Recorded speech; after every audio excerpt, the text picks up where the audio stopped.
WICR News.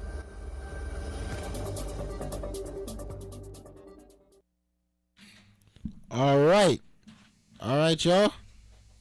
We're back. The 3-man weave theme. We love it, but we kind of switched it up this time. Nothing that the listeners have ever experienced before. Something new, mixing it up. We like to call this. I don't know what we like to call this. Zeno, let me know what we like to call this, man. I don't know. Maybe we running. We got next. There's 5 people in here. We got next. You can't see me though, but we got next. Yo, we got next, huh? We got next. We're the best 5 in WICR, man. Anyone else get your 5? Get your 5, man. Take them off the set. That's starting 5. Starting 5 at point guard from Iona College. Number 13, Rob Jiggity. Actually, it's 14. Oh, my fault, player. It's 14. Look at the flick of that wrist. Robbie all like, Flick it. Brandon, you wild quiet over there. I'm laughing, yo. You got next after next. Come on, son. You gotta get yourself involved. You gotta be part of the offense. You on defense right now. You scouting. I do the intangibles. I've run that leadership. I set the picks. You got encore coach. You right? all right, yeah. So, we back with, a third segment, once again discussing the Western Conference. In a lot of people's opinion, the only watchable conference, but, aside from that, this conference, man, the seeding isn't set in stone right now, man. From like seeds 2 to 6, with 1 game remaining for most teams, it still can go either way. It's a dogfight. That's what that is. Yeah, it is a dogfight. The only No Michael Vick though. No Michael Vick. No Michael Vick. No Michael Vick. No shots taken on the airwaves. We're just playing. Michael Vick knows some goons out there. He does. He's about that life. I respect him. That's what I said. No Michael Vick. It's a dogfight though. It's a dogfight still. Yeah, Michael Vick. If you watching this, One love. That's all it is. It's all love. I just imagine Michael Vick just getting mad, like, who are these guys? Hey, yo, Sean. You bring the DMX voice out. Hey, yo, my man. What you doing? all right. So, the Portland Trailblazers, they've clinched their conference. They're the 4th seed right now in the West, and that's not going to change. We all know Golden State seeding is not going to change. But 3 teams share the same exact record right now in terms of the top 6 seeds. That would be San Antonio Spurs, currently 2nd in the conference.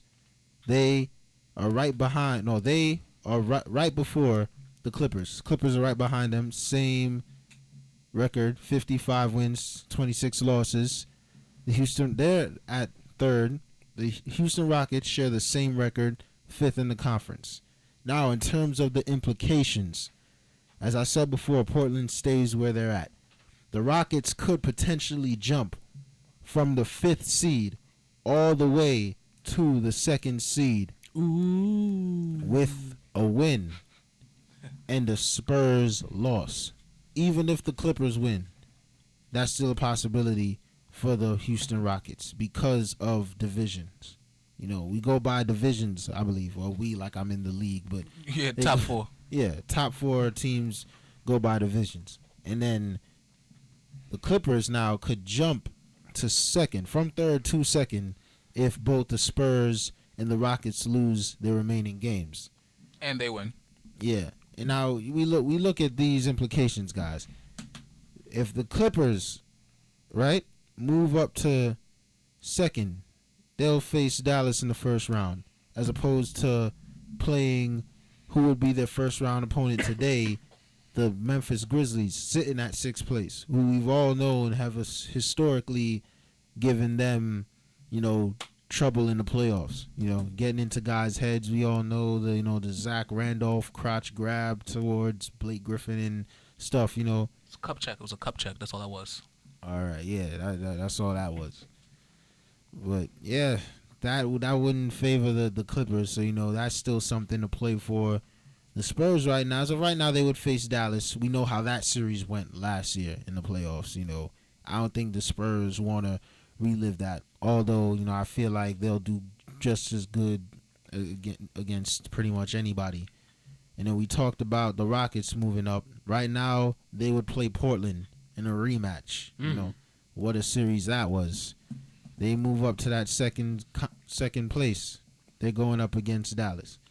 So, guys, what do you think would be the preferable playoff matchups? What teams do you feel like who do you feel like it's in their best interest to move up or stay where they're at, and why, given what I've said? Sean, throw the lob. Throw it to somebody. All right, I'll throw the lob to Zeno over here. Oh, man, you got me first. Well, if Golden State plays New Orleans, I think Golden State will win. That's light, personally. I think that Clippers series, what you said, the Clippers would play. As of right now, if the playoffs were to start today, they would play Memphis. Which is a no-no, I think. Or at least I think they would. Yeah, they're going to take the L if they play against Memphis. I would like to see a Dallas series. I would like to see a Dallas Clippers series, first round. I think Clippers are running gun, but also Dallas can play to that style as well as slowing it down. And I don't think the Clippers can slow it down as much as Dallas. So I'd like to see that series. I say that as the only team that the Clippers might be able to beat. To me. How so? I don't see them playing against Memphis. I don't see them like beating Memphis. I don't see it. I see they'll win like a couple games. But I just don't see them matching up to the way they play and the way they utilize their big men. Like I know they can match up with size wise, but I think the style of play would just probably be totally different. I think Zach Randolph would be great. I think Marc Gasol would be great. And I just don't see. I think that with the right type of men, they'll be able to stop the Lob City for a short amount of period of time. And I think the clutch factor will come into play when you see how, because it's like I feel like Clippers are sort of limited in some senses. You have a point guard, who's absolutely great, who could utilize all the players. You have a shooter one shooter who runs around. I know you have Mike Barnes and you have Crawford. Yeah, you have Crawford too that could do a lot of ball handling, but he's off the bench. But then you have a big man who could shoot a little bit from the two, as in Blake Griffin, and then you have a big man who gets lob passes. Who can't hit free throws down the stretch? Who is a liability? I see that as a way for, if it's clutch time, Memphis is going to take it into effect. And I think it's another team where they play. Everybody is a key. Everybody's a factor, and everybody steps up to the plate. And I just see them. They would beat the Clippers. And I think that if the Clippers were to get to the second seed and play against Dallas, that would be the team that they could probably beat. Because if they have Chandler, right? Yeah. Yeah. Who is he?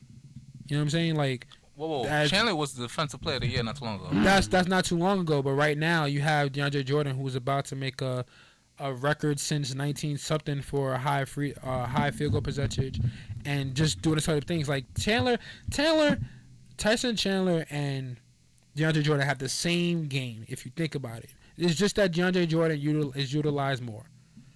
You alley-oops. That's fine. That's it.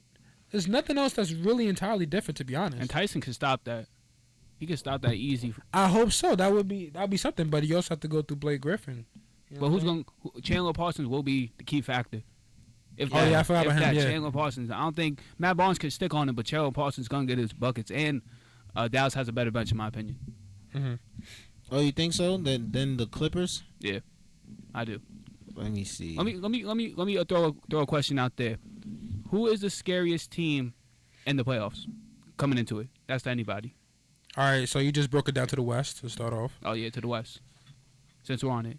I would say the most unpredictable, the scariest team, the Spurs, because let's be honest, their bench is a starting lineup in the entire Eastern Conference and about half the Western Conference. I mean, their bench, they have great depth, and it's like even when their starters are out, they still can put up phenomenal numbers. So I would have to say the Spurs is the most dangerous team to play in the playoffs right now because you can't really rest against them. I mean, when you take your guys out, any team take out their starting lineup, usually there's a drop off in the bench. The Spurs, their bench can play as well as their starting lineup does. So I mean, every team gets drained and have to constantly compete against them. So I would say, to me, it's the Spurs. But Jesse, question: do you think if they're a scarier team, if they're only the 2 seed, would you still pick them if they drop down to the 5th seed? Fifth seed. Yeah. Honestly, for me personally, I think it doesn't matter what seed the Spurs are in, whether they were from the. I don't care if they went from the 2nd seed or if they dropped all the way to the 6th seed. No team want to play them in the first round, especially now that they're getting their feedback underneath them. They're on a hot streak. They're playing and gelling well. Honestly, if they were the 6th seed, they would face the 3rd seed, which right now is the Clippers. The Clippers don't want to see San Antonio right now. They wouldn't want to do that because they'll be going in 5 games, 6 max. And if San Antonio stays at the 2nd seed and they face Dallas, they will know what to expect this time. That would definitely be a 7-game series. But besides Dallas, I'd say any team in the West, the Spurs will probably they'll be able to challenge against and be matched up very well against. Jiggity, do you have thoughts on the scariest team in the West coming into the playoffs? Scariest team? Or a team that if the team is matched up, you're like, oh, nah, I ain't trying to play in first round. Spurs are always unpredictable. You've seen them get locked down in the first round. You see them go all the way. I'd say the Trailblazers. They got a lot of talent. LaMarcus Aldridge's been playing well. Damian Lillard's always an explosive threat. Without Wesley Matthews, you feel that way? Yeah, they still have talented players in that squad. I don't think they'd win it all, but they'd be pretty scary to play in that Western Conference. And Nick Batum's coming off with the injury. He had an MRI. It was negative MRI that he had on his knee. So that's going to be a factor. And for that, Aaron Aflalo. Let's see how he plays in the playoffs. He's never been in the playoffs like that. Oh, yeah. He hasn't seen the postseason in a while. Yeah. Brandon, what's up? You go? I'm gonna add on to something that you were saying. Let's I'm gonna say that the scariest one, I was gonna say Golden State, but I'm thinking because of their play and what kind of energy they have and their youthfulness to add on to that coming to the playoffs again. But I know they're defending against the defending champions, so that's really a big toss-up. But I do see the Spurs actually possibly coming up through before Golden State. But here's a quick fact about the Golden State versus San Antonio matchup. Factoid. The Golden State has not won in San Antonio since February 14, 1997, the season before Duncan arrived. The Warriors have lost by an average of 16.5 points prior to Sunday's blowout. And the Warriors won by an average of 15.2 points during their winning streak. It just shows how San Antonio just plays smart. You know, even though, I guess, no matter how youthful they are, you're going to find a way to beat them. It's just like, it's unbelievable. Like, I missed that game that they played against San Antonio and Golden State together. But I think with that factor, that's really something. I mean, I know history can change, and I know it's the playoffs, it's a different animal, but it's just like, wow, you know, San Antonio really does have a starting 5 and a bench that could all, you know, if the bench could change, the bench could start, and they would still be able to win. It's just that scary of a team. So I think it would have to be San Antonio to be like the toughest team in the West.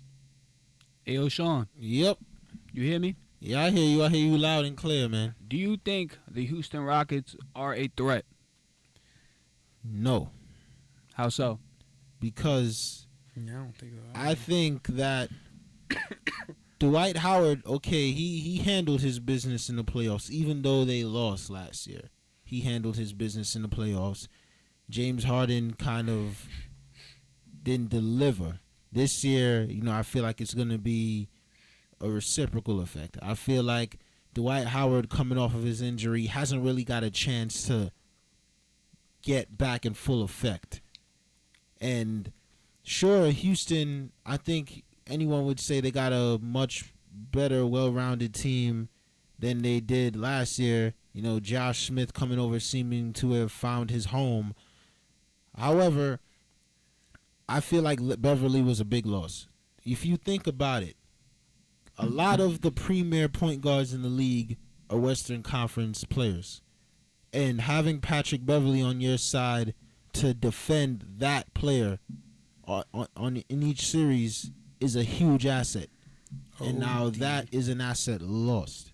That is a huge asset lost. You know, James Harden can get all the buckets he wants. You know, Dwight Howard, can be physically imposing when he wants to be, but in my opinion, he's not the best big man, and that's just my opinion. You know what I mean?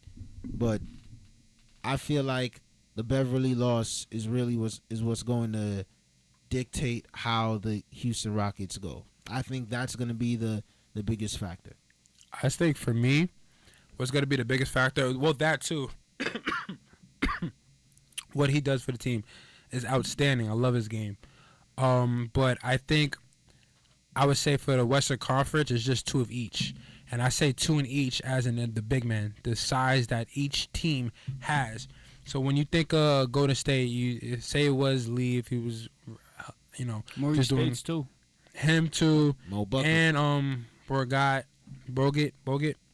and then you have San Antonio. You have Tim Duncan, who's even though he's tall player, but he'll still kill you with the nice backward shots. He'll still kill you. Clippers, Blake Griffin, DeAndre Jordan, Portland, Aldridge, and I forgot who the other person is. Lopez. And Chris Okay, Kaman. just hype. If you think about it, with all the big men, and that's just the top four. Dwight Howard's by himself. Dolo. If you put up against, say, happen to playing against New Orleans, you gotta play Anthony. You might put Anthony Davis on him, and then that's another challenge. He has challenge after challenge. Actually, not. If it's not, they could put Ashik on him. Yeah. well, even then you have Anthony Davis for the help. Yup. And the thing is, though, when you see that size, you see that Dwight Howard's gonna have a hard matchup, or he's gonna have somebody else to happen to deal with in size ways, and you can't defend both of them, and you definitely can't score probably over one of them. I don't know how. We'll see how his game actually plays with the pick and roll situations and things like that. But when it comes to like free throw shooting, he's not gonna be there. Everybody on each of these teams is an okay free throw shooter except for the Clippers, but every other big man that they have can shoot for the free throw line, and that's one big key that Houston does not have. Yes, James Harden he got into the playoffs, got into a great seed, has done perfectly MVP candidate, but when it comes to Dwight Howard and what he has to do, it has to be like really high. It has to be everywhere. I feel like he couldn't even get out the game, to be honest, because there's so much height that all the Western Conference big men have that he won't be able to defend everybody. Well, yeah, he's not going to be able to, in my opinion, defend some of the more. He's athletic, but I mean, like the big men constantly. You're going up good. You're going up against good quality big men in the Western Conference series after series. When you talk about combating the size of a Memphis Grizzlies, the Gasol and Randolph. You got the. There's too many duos. There's no duo in Houston. And the fact that Dwight Howard's gonna get in foul trouble. There's only one Dwight Howard. Dorsey is no threat. Monty Eunice, he's injured, right? So he's not even considered a factor. Papa Nicolau, there's no big men that Houston have. Howard literally has to play 48 minutes. That's what I'm saying. Exactly. It's to stay in the game. And is he even ready for that? I mean, he's been No, not at all. No. The Clippers, I seen. I think it was the Clippers, or I don't know.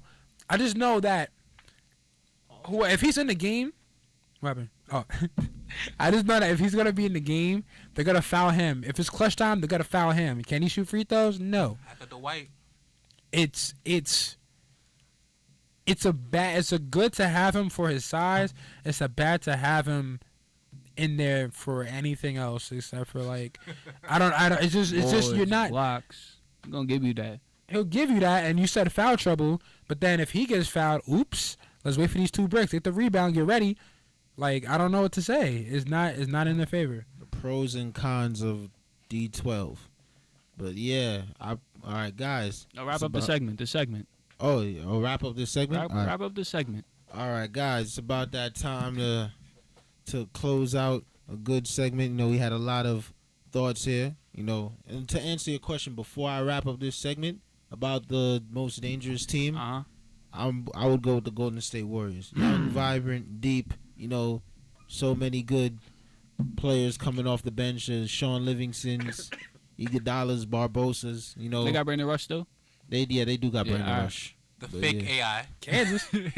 Don't say anything about Iguodala. Shouts out to Iguodala. Yeah, you love him, yo. All right, guys. So That's the muscle-bound version of Dwight Howard on the point guard position. yeah, I'm telling you. I mean, I'm not gonna lie. Unlock the computer. Yeah, oh yeah. All right, we go. All right, yeah, guys. So once again, shouts out to Iguodala. 3-man weave. We will be back. You feel me? All right. Shut the mics off.